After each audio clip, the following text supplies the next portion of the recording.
Hello, my wonderful viewers, and welcome to the 5th episode of Dan Milano Responses. This is the show where I go through and read Dan Milano's responses in the comments to the videos that I've posted on the Glitch Text show.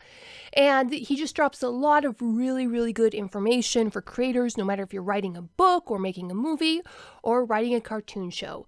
This episode will focus on the responses that he left on Ralphie Bear is Back, Season 2, Episode 3 of the Glitch Tech series, and The New Recruit, Season 2, Episode 5 of the series. And it'll be Dan's responses to me and his responses to various other commentators on the videos.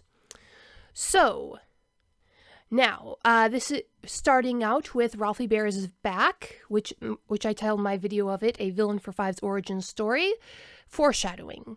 Now, what really got me about this episode was really a minor thing, but the building that the heroes are exploring in this episode is not bigger on the inside than it is on the outside. The interior of the building is logically laid out in such a way that when you look at the outside and look at the inside, it makes sense that this is the same building. And as someone who's worked in construction, that means a lot to me, especially as the building strongly reminded me of the Organ Grinders Pizza building and various other old buildings that had been transitioned from one use to another that I'd worked in as a kid. So Milano's response to that was this: so proud to say that one of the greatest pleasures of this show was breaking down the walls between departments so that everyone was invested in one creative collab. A great example is working with Cesar Martinez, a veteran background designer and painter with strong architectural sense. Eric Robles brought him into the show, having worked with him before. This man had so much input on the town of Bailey and its locations to the point where he was inspiring story concepts. Nobody asked Cesar to design an arcade in a repurposed mill, but the decision immediately took a small town locale and gave it a history. Was it ever a real mill? Was it a seafood restaurant? Whatever it was large enough for someone to eventually use it as an arcade. Network wasn't sure about the locale not being typical, so I immediately responded with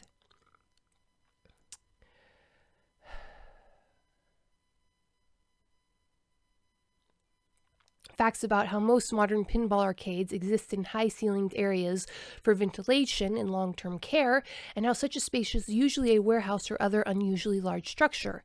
I also recall so many wooden buildings having housed arcades in the 80s, and the rustic style of many pizza arcades, including early Chuck E. Cheese, which had a Western motif. Anyway, this episode was directly inspired by us wanting to know what the heck is in that building Cesar designed. Let's go on a tour. Let's explore. Coupled with the inevitable Five Nights at Freddy's trend, it seemed a natural place to tell a story. Most of all, I am so grateful to the input of people like Cesar, who imbue character into everything they do. Joystick Jr. became a character, and so we were proud to extend its role on the show. Smiley face. And my response to that was, this makes so much sense. One of the things about this show that really calls out to me is the sensation that I know this town, that Bailey is a real place that I have driven through at some almost forgotten point in my life.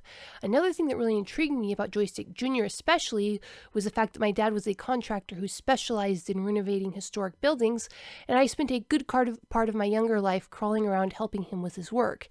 The thing that was itching at the back of my mind was that I couldn't find anything architecturally wrong with the place, which makes sense now knowing that you had a master craftsman at the helm of its creation. And further into this, we have a reply from YouTube user Sweet Buns.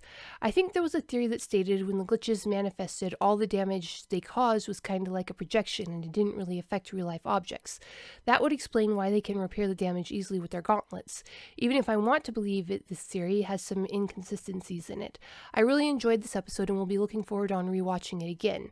I liked how they managed both Miko's and Five's backstory, and how it got tied together in the end was really clever. Their interactions were sweet as always, and I really liked them. Aw face. Plus, it was one of the funniest episode. Smiley face. My response: this was a clever and funny episode. I'm going to be very interested to find out what is real and what is a projection. To which Milano answers our question with this response: damage to real-world objects are repaired using pixels as a type of spackle and require occasional maintenance to avoid breaking down. Now, this was a very interesting word of creator info dump from Milano, and it would come back later when we were discussing something in one of our interviews we did.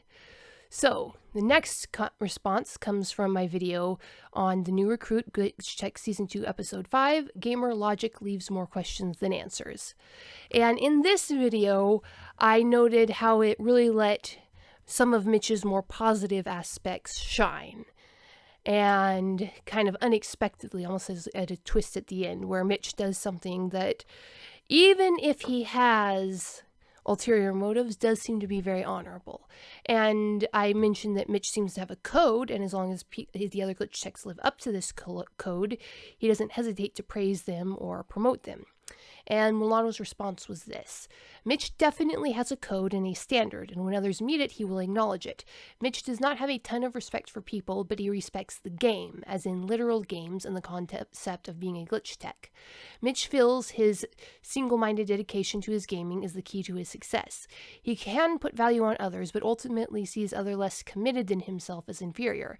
Keep in mind, he also probably needs to justify to himself the sacrifices he's made in his life and make himself feel better about his lack of social skills. Overall, he has a cool confidence that he is superior, which allows his ego to be less fragile than others of this character type. He allows himself to be intrigued and amused by the ability of others. He is aware that the abilities of others can help him enhance his own game, both in terms of actual support in the field and also by being open to other strategies and resources. Since he isn't inhuman, I also think there's a side to Mitch that allows himself to briefly like other techs. Like any working relationship, I'm sure he can on some level appreciate Five's naivete and Me-K.O's fearlessness, but sees them as vulnerabilities which cost those techs their ability to be as unflappable or disciplined as he is. Ridley is intriguing to say the least, and I think by the end of the new Recruit, Mitch is not only impressed with how Ridley stood up to him, but also how she affected his gauntlet. You'll see in another episode that follows that Mitch is not someone who finds honor in cheating, but definitely is intrigued by anyone who knows how to bend the rules to their advantage. Smiley face. The processor and gauntlet store the data of the last known identity keyed to each root glitch. Normally, this data is uploaded to Hinobi from each store branch a few times a week. Think of it like a bank drop most retailers make daily, but Ridley must have caught them before the upload. Fortunately for our production and its library of assets, we were eager to reuse. Smiley face. The last bit was in response to a question I had. In this episode, a bunch of glitches get released from the storage at the Hinobi store, and it's all the glitches they caught that day where they immediately reassume their forms, and Milano was just explaining that. My response was, heh. Every time I see your comments, I am torn between the twin urges of want to know and no spoilers! Smiley face. You always manage to hit the mark between those 2 points, and how very convenient that the plot allowed for you to reuse assets. Smiley face. So, that is Episode 5 of Dan Milano Response. If you want something to hold you over until his next show comes out, go to the links in the description. If you want to laugh, check out Humans Are Weird, I Have the Data, a book of human absurdity, Monty Python meets Star Trek in these short story collections. If you want to break your heart, check out Dying Embers, Dragons, Aliens, and Things That Go Boomp in the Night. Peace out, my wonderful viewers. The book from author Betty Adams, Humans Are Weird, I Have the Data, is a humorous look at human behavior through the eyes of aliens. This book is arranged in separate reports or essays, documenting the experiences with humanity through the lens of the aliens who have to interact with them. This anthology of short stories and vignettes from alien points of view highlights some of humanity's quirks we can all relate to. Author Betty Adams captures how strange and interesting humans can really be. This is a fun collection of stories you will really get a kick out of. Humans Are Weird, I Have the Data, from author Betty Adams. Order your copy right now on Amazon.